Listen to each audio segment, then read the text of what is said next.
Saludos. En los últimos años hemos sido testigos de un extraordinario aumento en el volumen y la legitimidad de la información relacionada con los UAP, conocidos en su momento como ovnis. Este era un tema hasta hace poco. Estaba relegado a los márgenes de todo lo que podamos imaginar en todas las áreas de la cultura y ahora ha irrumpido en la conciencia colectiva con una fuerza sin precedentes. Yo diría, hemos tenido audiencias en el Congreso, informes del Pentágono, denunciantes militares y mucho más. Es la magnitud misma de estos acontecimientos la que ha creado una especie de tsunami de información que incluso los investigadores más dedicados están teniendo dificultades para navegar. O al menos hablaré por mí mismo en ese sentido. Creo que nunca antes habíamos visto tal convergencia entre el reconocimiento oficial y la curiosidad y fascinación pública sobre este tema. Así que es una avalancha de información que resulta emocionante y un poco abrumadora, porque a medida que el estigma se va erosionando poco a poco, nos encontramos en este momento crucial, donde la búsqueda de la verdad sobre los UAP trasciende la política partidista. Estamos viendo que supera los límites profesionales y las fronteras nacionales. Y esto hace que la tarea de separar la señal del ruido, es decir, la evidencia creíble del rumor infundado o la especulación, lo que sea más importante que nunca. Por eso estoy muy contento de estar hablando sobre los WAP, este nuevo acontecimiento. ¿Te sorprende que tengamos algo nuevo de lo que hablar? Estoy seguro de que no lo eres. Y se trata de este vídeo muy fascinante del canal de Jesse Michaels, quien hace un excelente trabajo en este espacio. Recientemente, el otro día, publicó este video que presenta al difunto Harold Malmgren junto con la hija de Harold, Pipa, quien también es una persona muy impresionante por derecho propio. Harold Malmgren, este es él aquí.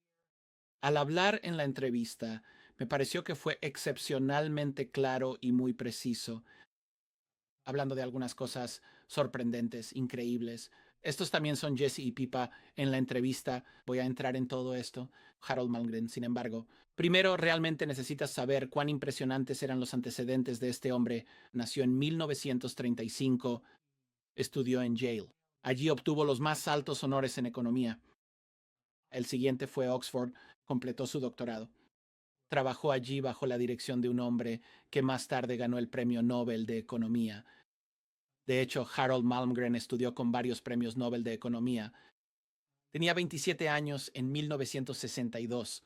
Se une, es reclutado principalmente por la Casa Blanca de Kennedy, pero también se unió a un grupo llamado el Instituto de Análisis de Defensa, un think tank muy importante también. Pero es incorporado por el secretario de Defensa Robert McNamara en 1962 como uno de los llamados Whiz Kids de McNamara. Esto era algo muy importante en ese momento. Malmgren fue probablemente el más importante de todos ellos.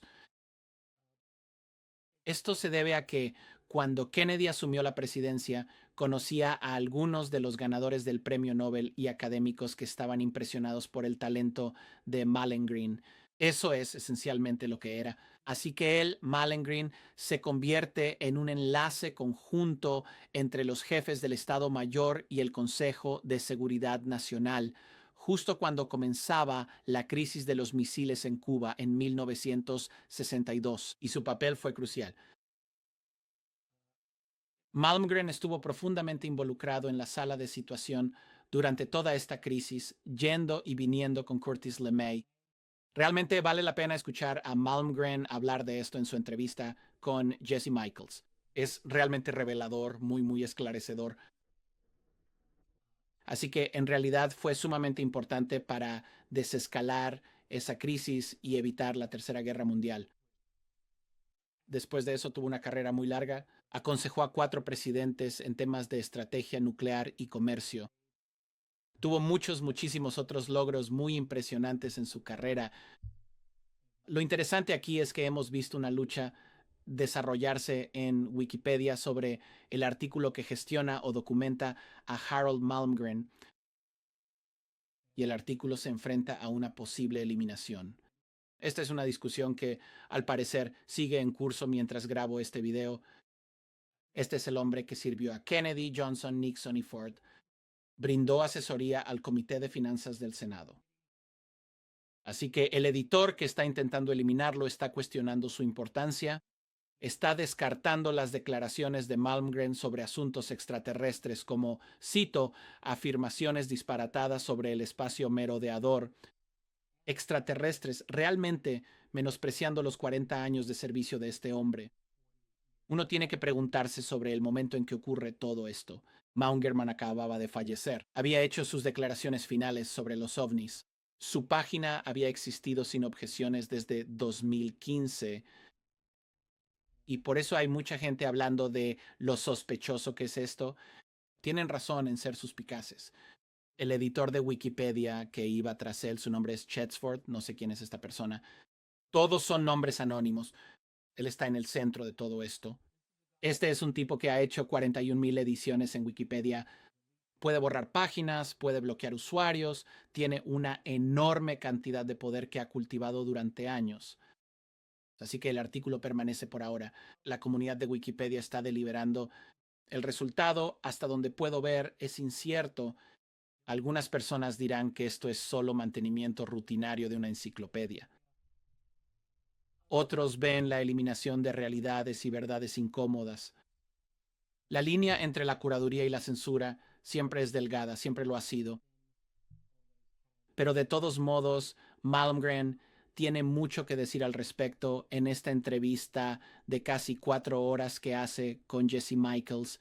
Por cierto, tenía 89 años y si lo ves, lo cual te animo encarecidamente a hacer, dejaré un enlace abajo. Puedes ver que está tan lúcido como una navaja.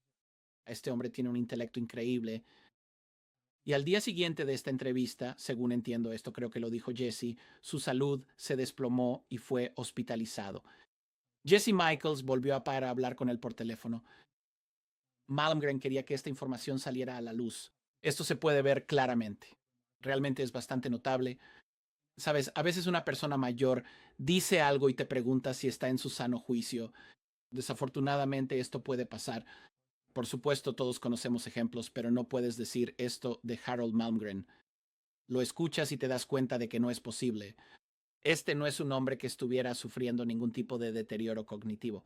Este es claramente un hombre brillante que se mantuvo increíblemente lúcido durante toda la entrevista. Realmente es bastante notable. Entonces, ¿qué dijo? Bueno, dijo muchas cosas. Comenzaré con el incidente de Bluegill Triple Prime, ya que realmente creo que eso es lo más importante de todo esto. En el verano de 1962, Malmgren llega a Washington. Inmediatamente se ve envuelto en dos situaciones extraordinarias. Así que, primero, participó en las deliberaciones de la crisis de los misiles en Cuba. Y segundo, recibió la tarea de gestionar las evaluaciones de costos para una serie de pruebas nucleares que llevaban el nombre en clave de Operación Dominic. Dos pruebas anteriores de esta serie ya habían fallado. A Malmgren se le otorgó una autorización Q general. Está obteniendo acceso a todos los secretos nucleares en esta función. Y su misión específica involucraba un sistema de defensa antimisiles único basado en rayos X que utilizaría la energía de las explosiones nucleares para deshabilitar misiles entrantes. Así, aquí hay un nivel de experiencia científica alto. Así que el 25 de octubre de 1962, en el punto álgido de la crisis de misiles en Cuba, el ejército lleva a cabo la operación Bluegill Triple Prime en el atolón Johnston. Esto es en las Islas Marshall, en el Pacífico, y consistía en lanzar un misil Atlas con una ojiva nuclear. Así que el misil alcanzó la altitud designada y detonó con éxito. Por cierto, esto me pareció interesante porque lo que estoy a punto de describir aquí, todo esto proviene de Malmgren, tiene mucho más detalle que lo que yo había aprendido hace muchos años. De un testigo directo del evento, un hombre al que entrevisté llamado David Noble White Crow, quien sirvió a bordo de una de las embarcaciones involucradas en todo esto. Era el USS Finch. Y como un comentario aparte, solo añadiré rápidamente aquí que durante varios años no me di cuenta de que Blue Gale Triple Prime era un subconjunto de la Operación Dominic. Siempre me refería a esto simplemente como la Operación Dominic, pero de hecho Blue Gale Triple Prime era un subconjunto en realidad de la Operación Fishbowl, que a su vez era un subconjunto del programa más grande llamado Operación Dominic. Eso es solo para quienes estén llevando la cuenta. Por cierto, me sentí muy complacido al ver que Jesse mostró un breve fragmento de un programa que hice con mi esposa Tracy hace un par de años sobre este mismo tema. Hablamos de esto en profundidad. De todos modos, durante la prueba, un objeto volador no identificado apareció junto al misil. Solo añadiré una cosa más aquí que aprendí de David en mi entrevista con él hace años, y es que él dijo lo siguiente: durante la serie de pruebas que se estaban realizando en ese momento, aparecían objetos no identificados regularmente durante los ensayos. Y él dijo que normalmente desaparecían justo antes de la detonación. Así que esto no era algo nuevo. Dicho esto, durante esta prueba, el 25 de octubre, apareció otro objeto no identificado junto al misil. El personal militar se refería a este objeto como un tag-along. Es un término que se usa de manera muy natural, lo que sugiere que, nuevamente, no era un hecho sin precedentes, tal como mi testigo David había dicho años atrás. Así que, según los informes que recibió Malmgren, este objeto estaba posicionado dentro o cerca de la bola de fuego de la explosión.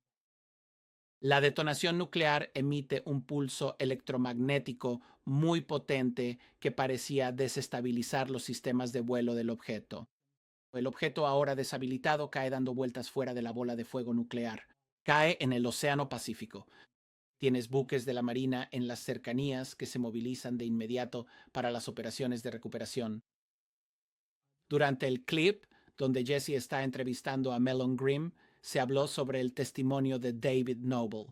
White Crow, quien habló un poco sobre esto, simplemente afirmó que fue a las 9:59 a.m. El misil fue lanzado poco después de eso. El capitán del barco ordenó que todo el personal no esencial bajara a cubierta. White Crow fue llevado arriba junto con algunos otros marineros para presenciarlo. Lo que vio fue un objeto enorme, con forma de cigarro, que se acercaba a unos 10 grados sobre el horizonte. Y hubo una respuesta de emergencia a toda esta recuperación de ovni que estaba en curso. Ahora, una cosa que no sabía y que se discutió aquí es que las grabaciones de video o películas oficiales de la prueba fueron desinfectadas, al menos en parte.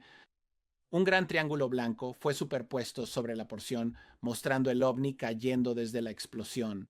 Y este segmento sigue clasificado hasta el día de hoy, por lo que eso convierte a Bluegill Triple Prime en la única prueba nuclear de la operación Fishbowl con metraje permanentemente censurado.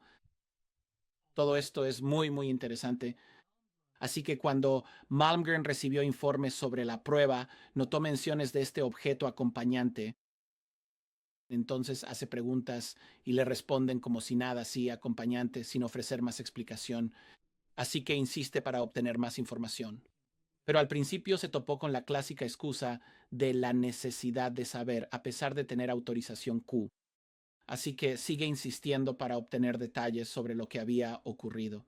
Finalmente le indicaron que viajara al Laboratorio Nacional de Los Álamos para una sesión informativa especial. Allí describe a Lawrence Preston Guise, quien era el director de la división de Albuquerque de la Comisión de Energía Atómica y quien se reunió con él. Y solo para que conste, Guise también era el abuelo de Jeffrey Bezos, el dueño de Amazon. Así que Guise presenta material recuperado del objeto caído. Le muestra a Malmgren material que había caído de lo que ellos llamaban el tag along, este objeto, y le permite a Malmgren manipular físicamente este material. Durante la entrevista, Jesse le pregunta sobre la sensación física de manipular este material y Malmgren dice que se sentía extraño porque no se sentía como nada, no había la típica retroalimentación táctil que uno esperaría al manipular un objeto. Dijo que cuando manipulaba las piezas no estaban ni calientes ni frías. Casi no sentía nada cuando describía esto, pero dijo parecía recibir una comunicación telepática del objeto. Parece una locura, pero les diré que en mi propia investigación no es la primera vez que escucho algo así. Solo lo digo. Así que escuchó palabras en su cabeza, aunque después no pudo recordar el contenido exacto. Sin embargo, sintió que esas comunicaciones eran importantes. Creía que el material podía haber implantado ideas directamente en su subconsciente. Eso es simplemente lo que él dijo. Así que, al parecer, Gies consideraba todo esto como una prueba porque quería ver si Malmgren experimentaría esta reacción mental al material.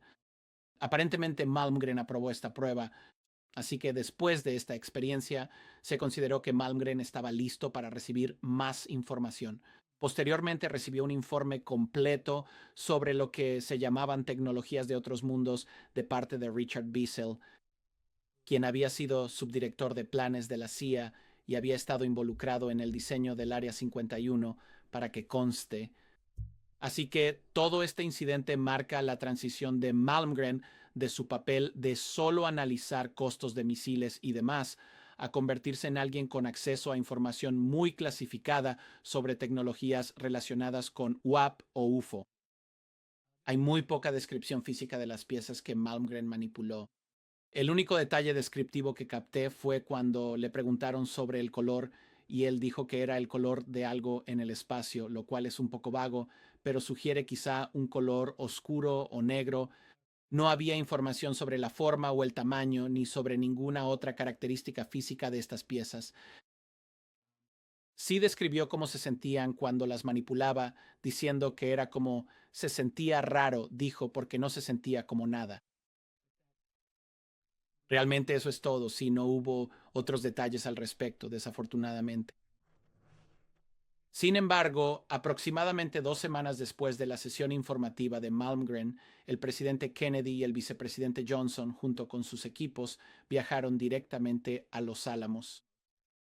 Según Malmgren, estaban principalmente interesados en conocer este ovni que los acompañaba, no en la prueba de misiles. Estaban interesados en el ovni. Así que nuevamente estamos viendo evidencia de un interés gubernamental de muy alto nivel en monitorear activamente este fenómeno. Por cierto, este es Richard Bissell. Meses después, al parecer, Bissell le dijo a Malmgren, le dio una sesión informativa completa sobre todas estas tecnologías de otros mundos. Dijo que incidentes como el de Bluegill Triple Prime habían estado ocurriendo durante décadas y mencionó específicamente recuperaciones anteriores de ovnis estrellados, incluyendo una en Magenta, Lombardía, Italia en 1933. Bissell dijo que los ovnis se sentían particularmente atraídos por lo que él llamaba desarrollos tecnológicos de punta, especialmente las pruebas nucleares. Reveló que había surgido un patrón en el que estos objetos aparecían durante detonaciones atómicas, lo que nuevamente sugiere vigilancia o tal vez intervención. Malmgren habló un poco sobre el general Curtis LeMay en esto, particularmente durante el segmento de la crisis de los misiles en Cuba de la entrevista, lo cual es fascinante, pero también indicó que LeMay, quien fue un jefe de Estado Mayor de la Fuerza Aérea de altísimo rango, dirigía el Mando Aéreo Estratégico. Era un general muy, muy fuerte y agresivo en la Fuerza Aérea de los Estados Unidos. Fuerza Aérea. Según Malmgren, LeMay también estaba al tanto de estos desarrollos. Aunque compartimentada, la seguridad mantuvo a la mayoría de estos funcionarios en la oscuridad. Una de las cosas que surge en esto es una discusión sobre los caballeros de Malta conectados con el Vaticano y ellos, según Malmgren, jugaron un papel muy importante en el manejo de la información sobre estas recuperaciones, especialmente el incidente italiano de Magenta, desde 1933. Llegaremos a eso en un segundo. Así que, de hecho, antes de hacer eso, solo quiero mencionar aquí que esta conexión con el presidente Kennedy y su interés o conocimiento sobre el tema OVNI o WAP, eso. Según Malmgren, incluso Kennedy, a pesar de su alto cargo, siendo presidente, encontró resistencia cuando intentó acceder a los archivos completos sobre ovnis. Particularmente cuando propuso la cooperación con los soviéticos en este tema, y esta fue una postura que Malmgren sugirió que pudo haber contribuido a las tensiones que llevaron a su asesinato. Sabes, hablé de todo esto en bastante detalle recientemente en una entrevista con Philip Level, quien es un verdadero experto en el asesinato de JFK. Tuvimos mucho que decir al respecto. Hace varios años hice una serie de 7 partes con Philip, la cual siempre animo a la gente a que la vea. Pero recientemente tuvimos una sesión sobre JFK y los ovnis, donde Philip señaló que los investigadores de JFK hasta el día de hoy absolutamente evitan la conexión con los ovnis. No quieren tocar ese tema. Aparentemente este es un tema prohibido. Es lamentable. Simplemente no quieren tocar ese tema. Pero ahora también tenemos a Malmgren apoyando esta idea que la conexión entre los ovnis y el asesinato de JFK es un aspecto significativo de la historia oculta, y de hecho le preguntaron explícitamente si los ovnis jugaron algún papel en la muerte de JFK, y Malmgren dio una respuesta muy cuidadosa, me pareció muy prudente. Dijo que JFK conocía perfectamente todo sobre los ovnis mucho antes de convertirse en presidente, debido a su experiencia en inteligencia naval, y mencionó específicamente que Kennedy había sido completamente informado por Forrestal, es decir, James Forrestal, quien fue el primer secretario de Defensa y murió en circunstancias muy sospechosas. Yo diría que Forrestal fue asesinado. He creído esto durante muchos, muchos años. Y de hecho, cuando le preguntaron a Malmgren si la muerte de Forrestal tenía algo que ver con los ovnis, dijo que probablemente sí, pero no quiso especular más al respecto. Con respecto al asesinato de Kennedy, Malmgren indicó que la correspondencia entre JFK y el primer ministro soviético Nikita Khrushchev incluía discusiones sobre objetos voladores no identificados, esas son sus palabras, y la posibilidad de colaboración entre ambas naciones en todo este asunto. Y sugirió, esto lo dice Malmgren, que JFK veía a los ovnis como una posible vía para lograr la paz mundial entre Estados Unidos y la Unión Soviética.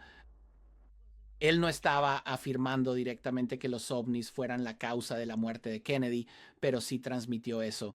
El interés de Kennedy en colaborar con los soviéticos en este tema fue uno de los asuntos sobre los que él y Allen Dulles, director de la CIA o exdirector de la CIA, discutían.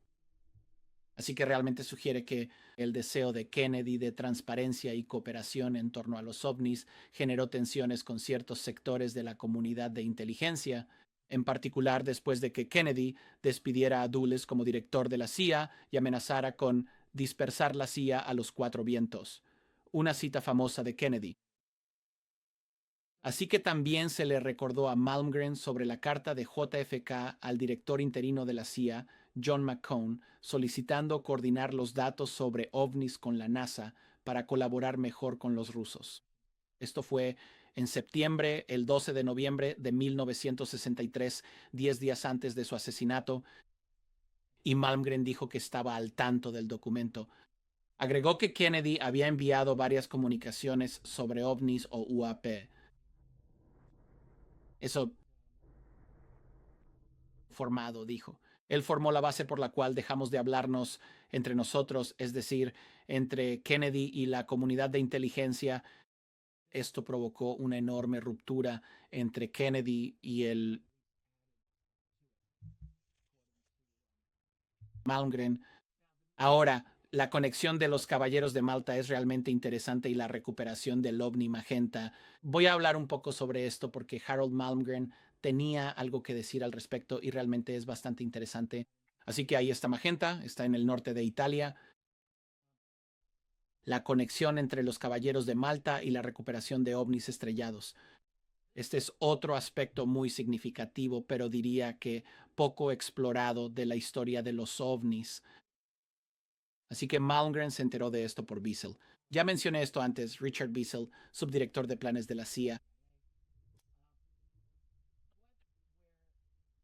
Lo que parece aquí es que después de que un objeto en forma de disco cayó cerca de Magenta en 1933, el gobierno italiano lo trasladó a una base aérea segura en Italia durante el resto del régimen de Mussolini, que fue justo hacia el final de la Segunda Guerra Mundial. Entonces, y existía un cuerpo especial de investigación llamado Gabinetto o RS-33 para estudiar la nave. Ahora, el papel del Vaticano sale a la luz a través de esto, a través del Papa Pío XII, quien era el Papa en ese momento. Y según lo que dijo Mallingram, él estaba preocupado como Papa de que la tecnología cayera en manos de los nazis. Estaba en Italia, que era aliada de Alemania. Así que el Papa, por canales alternos, esa es la palabra de Malmgren aquí, transmitió información crucial sobre este disco a los estadounidenses. Así que el Papa les dijo a los estadounidenses lo que tenían los italianos. Y, dice Malmgren, terminamos recuperándolo hacia el final de la guerra. Así que la intervención del Vaticano fue bastante decisiva en la disposición final de la nave, según Harold Malmgren. Alan Dulles, futuro director de la CIA, operaba en Suiza en ese momento como parte de la OSS. Esa es la precursora de la CIA. Y según Malmgren, Alan Dulles ayudó en la recuperación o rescate del accidente. Ayudó con la, creo, recuperación del objeto, no con la recuperación del accidente, sino en la década de 1940. Así que, y luego, al final de la Segunda Guerra Mundial, los estadounidenses de alguna manera trasladaron esto al Wright Airfield, más tarde conocido como la base de la Fuerza Aérea Wright-Patterson, para un estudio adicional, donde se unió a otros materiales recuperados para su análisis. Así que es muy, muy interesante. Es un giro nuevo en la historia. La gente puede decir, ¿dónde está la prueba? Bueno, al menos tenemos el testimonio de Harold Malmgren. La conexión con los Caballeros de Malta es muy interesante aquí. Tienes a ciertas figuras clave de inteligencia, Hugh Angleton y su hijo James Jesus Angleton. James Jesus Angleton fue una figura de contrainteligencia de la CIA sumamente, increíblemente importante durante décadas. Ambos eran miembros de los Caballeros de Malta. Así que le preguntan a Malmgren sobre el papel de este grupo, y él simplemente dice, específicamente, no lo sé, pero tienen una larga conexión histórica con el Vaticano. Entonces, ¿qué son los Caballeros de Malta? Aquí hay una foto de algunos miembros. Parecen buenos jóvenes. No están tramando nada nefasto, estoy seguro. Bueno, los Caballeros de Malta se establecieron en el siglo XI en Jerusalén, durante la Primera Cruzada. Así que ahí está eso. Evolucionaron hasta convertirse en una fuerza militar y naval muy poderosa que defendía el cristianismo durante las cruzadas. Siguen luchando contra los turcos otomanos siglos después. Fueron significativos durante muchos cientos de años, repeliendo invasiones.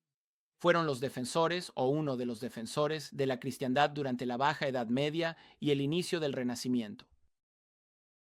Fueron expulsados de Malta por Napoleón justo antes del año 1800.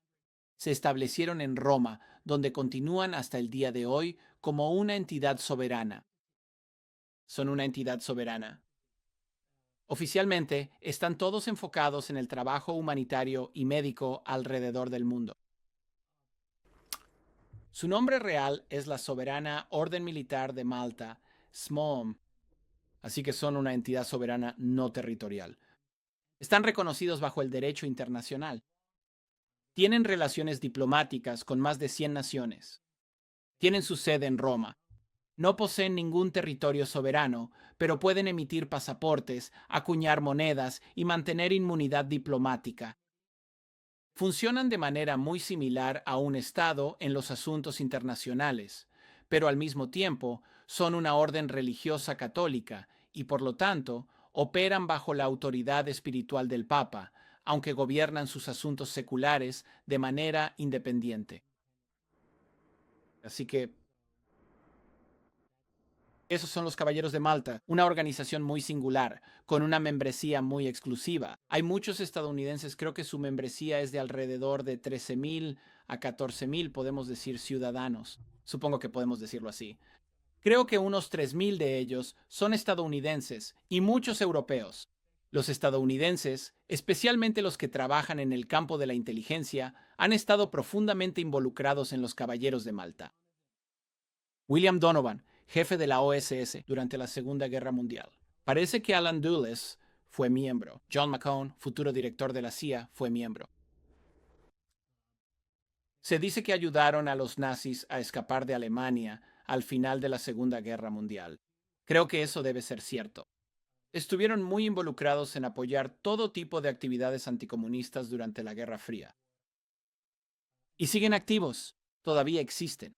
Y hay que suponer que hay mucho margen para todo tipo de artimañas y operaciones encubiertas en las que están involucrados. Y sin duda están relacionados con el tema de los ovnis. De hecho, uno de los miembros de los Caballeros de Malta fue el coronel Philip Kitty Corso, quien más tarde se hizo famoso por sus afirmaciones sobre la ingeniería inversa de materiales alienígenas. Y él fue una figura clave en la operación Paperclip, que consistió en sacar nazis secretamente de Alemania hacia Estados Unidos para trabajos científicos y de inteligencia. Así que sí, Corso estuvo involucrado en todo eso. Él era un caballero de Malta. Así que tienes muchas de estas conexiones relacionadas con los ovnis. William Casey, el director de la CIA de Ronald Reagan, era un caballero de Malta. Y muchos, muchos otros. Así que lo que Harold Malmgren decía sobre todo esto es que existe una relación muy intrincada entre esta orden religiosa soberana, las agencias de inteligencia y el manejo de, llamémoslo, tecnología no convencional. Así que realmente no profundizó en todos los detalles que a uno le hubiera gustado. Pero deja muy claro que hay un vasto y profundo campo por explorar en esta significativa y compleja conexión. Me parece algo sumamente importante, de una relevancia crucial y fundamental para entender mejor los lazos que nos unen y las implicaciones que esto conlleva. Algunas otras cosas. Hay mucho más de lo que hablar. No puedo repasar todo aquí, pero estos son algunos de los tweets de Harold Malmgren. Hacia el final de su vida, en 2024 a 2025, tuvo mucho que decir sobre los ovnis o UAP. Estaba completamente al tanto del uso de la designación actual de UAP y simplemente lo exponía todo. Realmente se puede ver que al final de su vida decidió que esto debía salir a la luz. Y, de nuevo, debo enfatizar que fue absolutamente claro en su presentación de la información con Jesse. Así que realmente es algo bastante extraordinario. Lo que me gustaría concluir diciendo en relación a Harold Malmgren aquí, es que él realmente también habla de un aparato en la sombra, de este control transnacional y la fragmentación del conocimiento sobre los UAP en todo el mundo. Y realmente lo que se percibe con él es que existen poderes que gobiernan los UAP. El secretismo trasciende las fronteras nacionales. Operan en un ámbito donde los funcionarios electos son simplemente custodios temporales. No son dueños de nada. Esto no es una conjetura suya. Este es el testimonio de un hombre que estuvo en las más altas esferas del gobierno estadounidense. Y así fue. Cuando se le preguntó directamente sobre la existencia de un nivel más profundo de control que va más allá de las fronteras nacionales, tuvo una sola palabra: sí. Es inequívoco.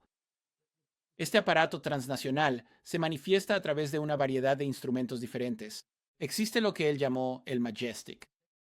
Así que esta es la coalición de élite de comandantes militares, oficiales de inteligencia y mentes científicas que se han autoproclamado guardianes de estos secretos. Y ellos son el baluarte contra la revelación. Ellos se consideran a sí mismos los protectores de la humanidad frente a verdades que serían demasiado desestabilizadoras para ciudadanos comunes como tú y yo. Los Caballeros de Malta aparecen a lo largo de esta entrevista con mucha frecuencia. Así que esta orden, con estatus diplomático y profundas conexiones con el Vaticano, es un nodo en esta red internacional. Quiero decir, la lista de miembros realmente parece un registro de gestión de ovnis. Hugh Angleton, James Jesus Angleton, Philip Corso, el general MacArthur y su equipo, Bill Donovan, Alan Dulles, John McCone, William Casey. Esto no parece un patrón coincidente aquí. Y luego, entre el Vaticano, la inteligencia estadounidense y ciertos contratistas aeroespaciales privilegiados, tienes una especie de triunvirato de poder. Y Malmgren fue testigo de esto de primera mano. El gobierno italiano, el Vaticano, las agencias estadounidenses, todos estos canales intrincados de comunicación sobre objetos estrellados como la recuperación de Magenta en 1933. Todo esto es muy interesante. Así que tienes este aparato que asegura su supervivencia mediante la fragmentación calculada del conocimiento. Es como incluso Malmgren, que tenía todas las llamadas autorizaciones Q, como él decía, estaba asesorando a 4 presidentes estadounidenses. Se encontró con barreras impenetrables en esto. La inteligencia naval le negó cierta información a pesar de su acceso integral. Él dice, eso es inteligencia naval, viven en su propio mundo. Él dice, a veces piensan que son más poderosos que nosotros, refiriéndose a la Casa Blanca. Toda esta compartimentación no es accidental, es sistemática. La sobrecompartimentación y el secretismo de la Guerra Fría realmente se convirtieron en el procedimiento operativo estándar. Como él lo expresó en su entrevista, la mano izquierda no habla con la derecha, así que el conocimiento se fragmenta deliberadamente, se distribuye entre agencias, contratistas privados y entidades internacionales. Esto asegura que ninguna persona o institución tenga el panorama completo. Esta es realmente la impresión que se obtiene al escuchar a este hombre. El uso de contratistas aeroespaciales cumple un propósito muy específico y esto protege a los operadores de solicitudes bajo la Ley de Libertad de Información y de la supervisión del Congreso. Esto crea lo que él llama aquí Malmgren, negación plausible, la capacidad de los funcionarios de afirmar verazmente su ignorancia de programas que están más allá de su ámbito de competencia. Ya sabes, lo que se obtiene es que esta gestión de la realidad y la tecnología OVNI o la realidad UAP no refleja el caos. Como dirán algunas personas, ya sabes, estas personas no saben lo que hacen. No, todo lo contrario. Refleja orden. Refleja un orden transnacional que opera según sus propios imperativos, más allá del alcance del gobierno estándar que, como saben, siempre nos enseñan en la escuela. Así es como se supone que debe funcionar el gobierno. No, no funciona así. Estas personas no responden a los ciclos electorales, no responden a la opinión pública. Responden ante sí mismos, ante su percepción del necesario secretismo. Responden a principios que se establecieron mucho antes de que siquiera surgiera el sistema estatal moderno. Me refiero, por ejemplo, a los caballeros de Malta. Así que esta es la realidad que Malmgren presenció. Este es el mundo que existe más allá del mundo que se nos permite ver. Así que los animo a que vean la excelente entrevista a Harold Malmgren junto con su muy impresionante hija Pipa con Jesse Michaels en el canal de Jesse. Dejaré un enlace abajo. Eso es todo lo que tengo para ustedes. Espero que hayan encontrado esto informativo. Si les gustó este video, por favor denle un me gusta y compártanlo. También suscríbanse a mi canal. Visiten mi sitio web en richarddolanmembers.com. Y gracias por estar aquí conmigo. Volveré pronto. Hasta pronto.